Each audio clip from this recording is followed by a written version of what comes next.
So here's something nobody told you during your teacher preparation program. There is a difference between a defiant student and a dysregulated one. And if you're treating them the same way, you're going to lose that interaction every single time. Not because you're a bad teacher, but because you're using the wrong tool for what's actually happening. This is the distinction most classroom management training never makes, and it's one that changes everything. A defiant student is making a choice. They know what the expectation is. They've heard you. They are testing it. Maybe they want to see what you'll do. Maybe there's an audience. Maybe they're asserting control because they feel they have none. This is a power dynamic. It responds to clear limits, calm consistency, and follow through. It's a real classroom management challenge, but it's a manageable one you can recognize. A dysregulated student is not making a choice. Their nervous system has perceived a threat, stress, trauma, something that happened at home, in the hallway, before they ever sat down in your classroom. The brain you are working with right now is not in the thinking mode, it's in survival mode. A brain in survival mode cannot comply, not won't, but cannot. That part of the brain that processes language, weighs consequences, and makes rational decisions is essentially offline. Applying a consequence to dysregulation doesn't de escalate it. It escalates it because you're sending more signals of threat to a nervous system that is already in crisis. That's not a discipline failure. That's a mismatch between the intervention of what's actually happening. So, how do you tell the difference in the moment? Here is what I watch for. These are the signs you're looking for at defiance. One, eye contact is steady, sometimes direct and challenging. The behavior started right after you gave a clear expectation. There's an audience. Other students are watching. The student can pivot quickly when given a face saving option. The behavior feels targeted. It's directed at the situation, at you. Now, these are the signs you're looking for with dysregulation. Eyes are down, glazed, or darting, not really seeing you.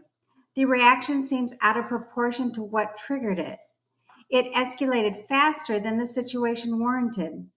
The student doesn't seem to be hearing you even when you're right there in front of them. Something happened before class. You know it or you can tell. Here's the physical signs: shallow breathing, tight jaw, clenched hands, rocking back and forth. You won't always be certain. That's okay. You're making a read, not a diagnosis.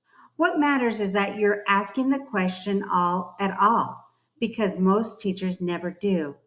Once you've made your read, the response changes completely. If you're dealing with defiance, hold the expectation. Stay calm. Don't escalate. Don't abandon the limit. Give a limited choice and step back. You can finish this here or move to the back table. I'll give you a minute to decide, then walk away. You've named the options, you've removed the audience, and you've given them a way to comply without losing face. What you're not doing is arguing, repeating the command 5 times, raising your voice, or making it a standoff in front of everyone else. If you're dealing with dysregulation, your first job is not compliance, your first job is safety. Lower your voice when theirs gets louder. Slow your movement when theirs accelerates. Don't issue commands. The brain is in survival mode and it can't process those commands. What you say sounds like this: Hey, I see you. I hear you. You don't have to talk right now. Let's just take a breath. Let's take a beat. We'll figure out the rest in a minute. That's it. That's the whole intervention at first. You are not solving the problem in this moment. You are bringing the nervous system back online so that the problem solving becomes possible. Once they're regulated, once the breathing slows, the body settles, the eyes come back, that's when you can talk. That's when the redirect happens.